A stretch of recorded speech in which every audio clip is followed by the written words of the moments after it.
Hello. என்ன புரோக்கரே? எத்தனை திருப்பு தான் ஃபோன் அடிச்சு சந்தேகத்தை கேட்டுக்கிட்டு இருப்ப? என்னதான் உனக்கு பிரச்சனை? சொல்லு சொல்லு, முதல்ல அதை சொல்லு, முதல்ல அதை. இங்கே வாருங்க ஐயா. எதுக்குன்னா புரியல நீங்க சொன்னதே. அதுக்காக தான் திருப்பி பண்ணேன், விளக்கத்தை கேட்டுக்கணும்ல.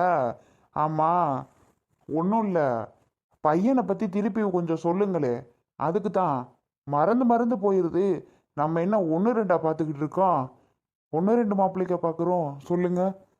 அதனால எல்லாருமே தெரிஞ்சு வச்சிருக்கிறதுனால ஒன்றுமே புரியல.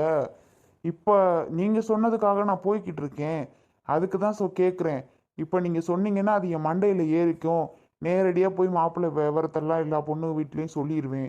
அதுக்கு தான் சொல்கிறேன், விளக்கமாக சொல்லுங்க பேர்லேருந்து. நல்ல ஆளு போ. பேசாம என்ன பண்ணிக்கிறேன்னா, சொல்ல சொல்ல ஒரு இதுல நோட்டு போட்டு எழுதிக்கவே. இந்த மாப்பிள்ளை, இந்த பேர், இந்த ஊர், இந்த ஜாதகம்னு ஒவ்வொருத்தவங்க சொல்ல சொல்ல நோட்டு போட்டு எழுதிட்டான்னு வைவே. எந்த பிரச்சனையும் இல்லைல்ல உனக்கு. உனக்கு தான் மண்டை மூளை வேலை செய்ய மாட்டேங்குது. அப்படியாவது பண்ண புரோக்கரே. என்னண்ணே பண்ண? இருக்க இருக்க வயசாகிக்கிட்டு போகுதுல்ல, அப்புறம் எங்கிட்டு? வயசாகிக்கிட்டு போகுது தான். புரோக்கர் வேலையை மட்டும் விட்ட பாடு இல்லை. அது சரிதான். சரி சரி, இருந்துட்டு போது. சொல்கிறேன், எழுதிக்கிறியா இல்லை என்ன? இல்லைங்க என்ன, நீங்கள் சொல்லுங்க, நான் பார்த்துக்கிறேன். ஆமாம், இப்போ உங்கள் மாப்பிள்ளைக்கு தான் நான் விசாரணைக்கு போகிறேன். சொல்லுங்க, விளக்கத்தை சொல்லுங்க. மாப்பிள்ளை என்ன பேர், வேலை, பேக்ரவுண்டு. உன்கிட்ட நானும் 2 நாளாக நேற்றுலேருந்து சொல்லி சொல்லி சொல்லி எனக்கே குழம்பி போச்சு. பேர் ஊரெல்லாம் உன்னை என்ன சொல்கிறதுன்னு தெரியல போ. சரி சரி, சொல்கிறேன். இப்போவும் மறந்துட்டு 1/2 மணி நேரம் கழிச்சு திருப்பி சொல்லுங்கன்னு ஃபோன் பண்ணேன். அப்புறம் வேறு புரோக்கரை பிடிச்சிருவேன். நீ ஒன்றும் பார்க்க வேணாம், ஒன்றும் பார்க்க வேணான்ட்டு. ஐயோயோ, நீங்கள் வேற. இந்த தடவை நான் மறக்க மாட்டேன். சொல்லுங்க, ரெக்கார்டு கூட போட்டு வச்சுக்கிறேன். சரியா போச்சு. இங்கே பாரு, பையன் பேர் சரத்குமார். பையன் பேர் என்ன சொல்லு? சரத்குமாரா? கரெக்டு, சரத்குமார். பையன் ஊர் எந்த ஊரில்? நம்ம ஊர் தான். வீடு என் வீடு தான். புரியுதா? எனக்கு தம்பி தான் வேணும் அவன். சரியா? என்னானே, ஓன் தம்பிக்கு கல்யாணம் ஆயிடுச்சு தம்பிங்கிற? உனக்கு ஒரு தம்பி தானே. என்னே, பொய் ஃப்ராடெல்லாம் இருக்கக்கூடாது. ஏன்னா உண்மையை சொல்லணும். நான் அப்படிப்பட்ட புரோக்கர்லாம் நான் இல்லை. இங்கே ஒன்று சொல்லி அங்கே ஒன்று சொல்லி பொய் சொல்லி அப்புறம் பின்னாடி பொண்ணு விஷயங்கிறதெல்லாம் சும்மா இல்லைண்ணே. நாளை பின்ன மாட்டினோன்னு வையே, சட்னி ஆக்கிடுவானுவ. உங்களுக்கெல்லாம் தெரியாது. ஆமாம், நான் பல இதில் சிக்கி சின்ன நான் இருக்கேன். ஏன் ஜெயிலு கொண்டு போயிட்டு வந்திருக்கேன்னா பார்த்துக்க. அந்த அளவுக்குலாம் எனக்கு நடந்திருக்குனே. அதுக்காக தான் உங்ககிட்ட நான் தெளிவாக சொல்கிறேன். தயவு செஞ்சு பொய் பிராடு இல்லாமல். உனக்கு இவன் தம்பி இல்லைன்னு எனக்கு தெரியும். இருக்கிறது உனக்கு ஒரு தம்பி, கல்யாணம் ஆயிடுச்சு. ஆமாம், சொல்லிட்டேன். சரி சரி, என்ன இவ்வளோ கோவப்படுற? இப்படிலாம் கோவப்பட்டா எப்படி பார்க்குறது? என் தம்பி தான். எங்கள் சித்தி பையன், வேற யாரும் இல்லை. என் தம்பி தான் வேணும். அவனுக்கெல்லாம் சொல்கிறதுக்கு என்ன, யாரும் இல்லை. நாங்கள் தான் அவனுக்கு மெயின். அவன் சிங்கப்பூரில் நல்லா சம்பாதிக்கிறான். நாங்கள் தான் அவனுக்கு எல்லாமே. அப்பா அம்மா அண்ணன் தம்பி தங்கச்சி எல்லாமே நான் தான் வச்சுக்கோ. ஏன் எல்லாமே. சம்பளத்தை பற்றிலாம் ஒரு குறைச்சலும் இல்லை. சேஃப்டியெல்லாம் நல்லாவே பண்ணி வச்சுருக்கான். அதெல்லாம் எதுவும் இல்லை. சரியா? ஒரு பிரச்சனையும் இல்லை வரப்போகிற பொண்ணுக்கு. நீ சொல்லு, தைரியமாகவே சொல்லு. இந்த பிரச்சனையும் வந்துடாதுன்னு சொல்லி வை. பார்த்துட்டு ஃபோன் பண்ணுறியா? அது சரி, பொண்ணுக்கு அம்மா அப்பாலாம் எங்கன்னு கேட்டா நான் என்ன சொல்றது? பொண்ணு வீட்டில் மாப்பிள்ளையோட அம்மா அப்பா எல்லாம் விசாரிப்பாங்களே. வீடு வாச. நீங்கள் என்ன உங்கள் வீட்டை சொல்கிறீங்க? உங்கள் வீடுனா உங்கள் வீட்டில் அந்த பையனுக்கு பங்கு கொடுத்துருவீங்களா? சொல்லுங்கண்ணே. அதெல்லாம் இருக்குல்ல. நாளை பின்ன கேள்வி கேட்பாடுக்கு நான் எல்லாத்துக்கும் பதில் சொல்லணும்ல. முழிச்சுட்டா நிற்க முடியும் அங்கே போய்? பரவாயில்ல புரோக்கரே, நல்ல விவரமாக தான் பேசுகிற. கரெக்டு தான், நீ சொல்கிறது கரெக்டு தான். நான் தான் சொல்கிறேன்ல, என் தம்பிக்கு நான் அந்த வீட்டை கூட கொடுத்துட்டு போவேன். அதெல்லாம் ஒன்றும் பிரச்சனை இல்லை. இங்கே பாரு, அவன் சேஃப்டி பண்ணி வச்சுருக்கியான். அதெல்லாம் நீ கவலையப்படாத. ஒன்றும் அவன் இந்த வீட்டில் இருக்குதுன்னா இருக்கட்டும். இல்லை பக்கத்தில் எங்கேயாவது வீடு பார்த்து அவன் இருக்கேன்னு சொன்னால் அங்கே விட்டுருவோம். அது ஒன்றும் பிரச்சனை இல்லை. அங்கே நம்ம விட்டுருவோம், அவங்க இருந்துக்கிட்டட்டும். அவன் இப்போவே வீடு எவ்வளோ பெரிய வீடு வேணாலும் வாங்க ரெடியாக இருப்பான். அவங்ககிட்ட இல்லாத பணம் இல்லை. சரியா? அதனால மாப்பிள்ளை பற்றி எந்த குறைச்சல் இல்லை. மாப்பிள்ளை ஊர்லேருந்து நேற்று தான் வந்திருக்கான், சிங்கப்பூர்லேருந்து. நீ பொண்ணெல்லாம் ரெடி பண்ணிவிட்டு ஜாதகம் மேட்ச் ஆகுதுன்னு பார்த்து சொல்லு.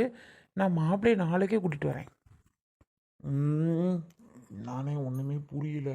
ஏன்னே, வீடு வாசனா உங்கள் வீட்டு வாசல் தானே காமிக்கணும். அம்மா அப்பானா என்ன சொல்ல? சொல்ல போனால் அவன் எனக்கு பையன் மாதிரி இருக்கான். போதுமா? என்னையவே நீ சொல்லியா? பிரச்சனை இல்லை எனக்கு. அட கொடுமையே. இதுவே பெரிய பொய்யாச்சேனே. யோ யோ யோ அப்படியே நடிப்ப. பொய்யே சொல்கிறது இல்லை பாரு. எந்த பொய் சொல்லி நீ கல்யாணமே பண்ணி வைக்கிறது இல்லை யாருக்கும். ஏன் இப்படி? இதெல்லாம் ஆண்டவனுக்கே அடுக்குமா?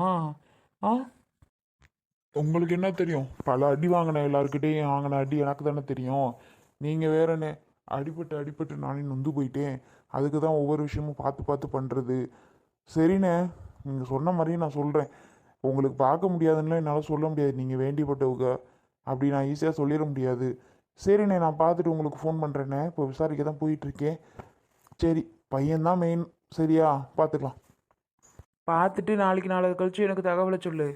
ஆ கண்டிப்பாக அதெல்லாம் ஃபோன் போட்டேன். சப்பா பாப்பா புரோக்கர்கிட்ட நான் எத்தனை திருப்பு சொல்கிறது? ஏன் கேட்குற செல்வி? பாடா படுத்துறானு. யாருக்கு இப்ப பொண்ணு பாக்குறீங்க? என்ன யாருக்குங்கிற? ராத்திரி பூரா ராமாயணம் பார்த்துட்டு காலையில் இருந்துச்சுன்னா சீதைக்கு சித்தப்பா ராமனான்னு கேட்குற மாதிரில இருக்கு நீ. ஓ கதை. ஆட கடவுளே. யாருக்கு பொண்ணு பார்க்குறேன்? ஓம் அவனுக்கா?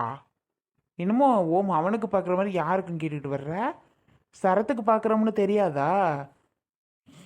என்ன ஒரு கேள்வி. தெரியுது தெரியுது, அதெல்லாம் அவர் பண்ணிக்க முடியாதான்.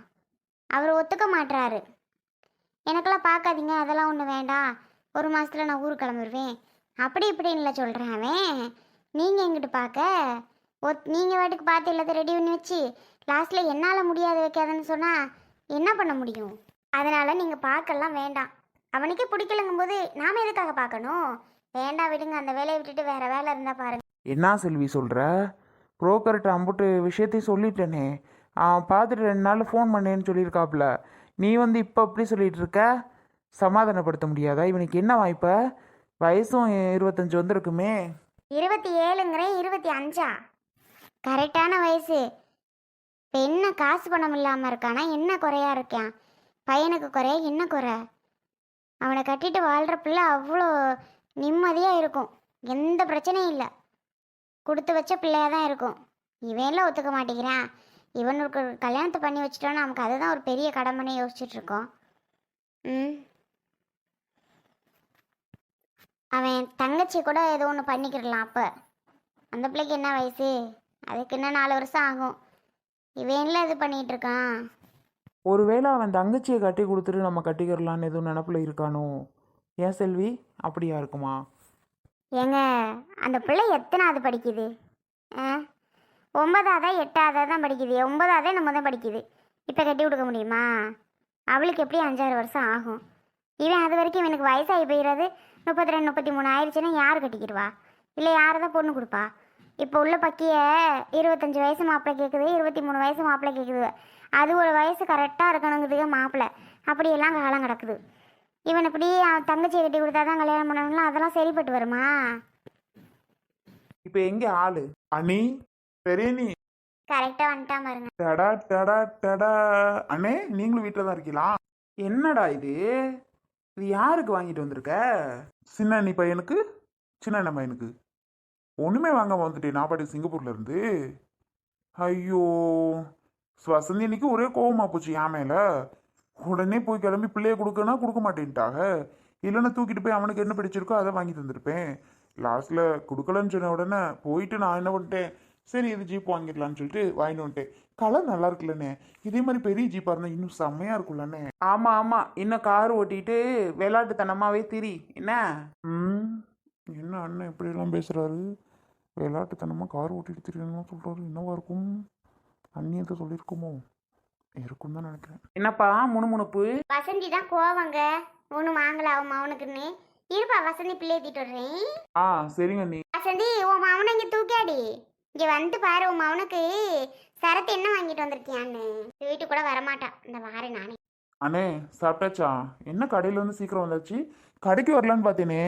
சரி, பிள்ளைக்கு முதல்ல இதை வாங்கி கொடுத்துட்டு பிறகு கடைக்கு வரலான்னு பார்த்து நீங்கள் வீட்டில் இருக்கிய. சின்ன கடையில் இருக்கா? ஆமாடா, கடையில் தான். நீ ரெஸ்ட் எடுப்பா 2 நாளைக்கு. அங்கே இருந்து வந்திருக்க, நீ எது கடைக்கு வந்து அலைஞ்சிட்டு வீட்டில் இரு. அதெல்லாம் ஒன்றும் இல்லை. நீ என்ன சும்மா உட்காந்துட்டு இருக்க? வரேன், உங்களுக்கு இருக்க வரைக்கும் உதவி பண்ணிட்டு அப்புறம் நான் கிளம்பிடுவேன். போகலாம், ஒன்றும் அவசரம்லாம் இல்லை. போகலாம், நிறைய வேலை வெட்டியெல்லாம் இருக்கு. வேலை வெட்டியா? அப்படி என்ன வேலை வெட்டினே? பெரிய வேலையா இருக்கோ? ஏனே? ஆமாம் ஆமாம், பெரிய வேலை தானே அப்புறம் எனக்கு. என்னடா அப்படி முழிக்கிற? உனக்கு சித்தப்பா என்ன வாங்கிட்டு வந்திருக்கான்னு பாத்தியா? போய் இவ்வளோ பெரிய காரு அங்கிட்டு திரும்பிட்டு உட்காந்துருக்கியாண்டா. ஐயோ, என்ன இது அண்ணி? எங்க அண்ணனோட ஜெராக்ஸ் ஆயிவேன். அச்சு அசல் ஜெராக்ஸ் மாதிரியே இருக்கியான். அப்படியே அப்படியே அண்ணன் தான். அப்போ உங்க அண்ணம்மா உங்க அண்ணனை மாதிரி தானே இருப்பான். என்ன கேள்வி கேட்குறியோ? ஏலே, இப்படி திரும்பி பார்த்து ஓட்டுறா காரை. உனக்காண்டி ஓடி போய் பிள்ளை வாங்கிட்டு வந்திருக்கிறியான். ஓட்டாம அங்கிட்டு திரும்பிட்டு நிற்கிற. உங்க அம்மாவை தான் வச்ச கண்ணு எடுக்காம பார்க்குறான் பாரு. நம்மளை தூக்காம நிற்கிறாளே, குறுக்குறுன்னு பார்த்துட்டு தூக்குறாளா பாருன்னு பார்க்குறான் பாரு. ஏன் சரத்து இதெல்லாம் போய் வாங்கிட்டு வர்ற? இதெல்லாம் ரேட்டு 15,000 வருமே. நான் கூட ஒரு நாள் ஒரு கடையில் கேட்டேன், ரேட்டு பார்த்தா 15,000 வந்துச்சு. இதை போய் வாங்கிட்டு வந்திருக்க. நான் அப்போ உன்கிட்ட கேட்டேனா? ஆ, அதானேடா, ஏன்டா தேவையில்லாத வேலை பண்ணுற? ஆ, இங்கே ஏதோ காரெல்லாம் கிடந்துச்சு மஞ்சள் கலரில். சத்தியம் அவனுக்கு ஒரு காருங்க. சத்தியமா அவனுக்கா? ஏலாம் அவன் இன்னும் குப்புத்துக்க கூட கிடையாது. அவனுக்கு போய் வாங்கிட்டு வந்தியாக்கும். அதை எடுத்து இவன்கிட்ட கொடுக்க வேண்டியதானே, இந்த குட்டார் பையல்கிட்ட. நீ என்னத்துக்கு இந்த காரை போய் வாங்கின? அட போங்கண்ணே, எனக்கு உறுத்திட்டே இருந்துச்சு வாங்கிட்டு வராம வந்த உடனே. ரொம்ப கஷ்டமா வேற இருந்துச்சு. அதனால தான் என்ன ஆனாலும் சரி இதை போய் வாங்கிட்டு வந்துடணுன்ட்டு நான் போயிட்டு வாங்கிட்டு வந்தேன் தெரியுமா? தங்கப்பிள்ள, நீ ஓட்டுறா தங்கம். சித்தப்பா உனக்காக வாங்கிட்டு வந்திருக்கேன். அது சரிதான். சரி விடு வசந்தி, நீயும் கோவப்பட்டுட்ட போல வாங்கிட்டு வரலன்னு. அவனுக்கு உறுத்திட்டே இருந்திருக்கும். அதனால தான் சரி ஒரு தான் வாங்கிட்டு வந்துருவோன்னு சொல்லி போனானே இன்னமும். சரி விடு வசந்தி. இல்லை மாமா, அதுக்கு சொல்லலை. காசை போட்டு ஏன் இப்படி வாங்கி? இருக்கட்டும், அதனால என்ன? பிள்ளைக்காக தானே ஆசையாக வாங்கிட்டு வந்தேன். கொஞ்சம் பயந்துட்டு இருப்பான் போல, போக போக உட்காந்து ஓட்ட ஆரம்பிச்சிருவான்.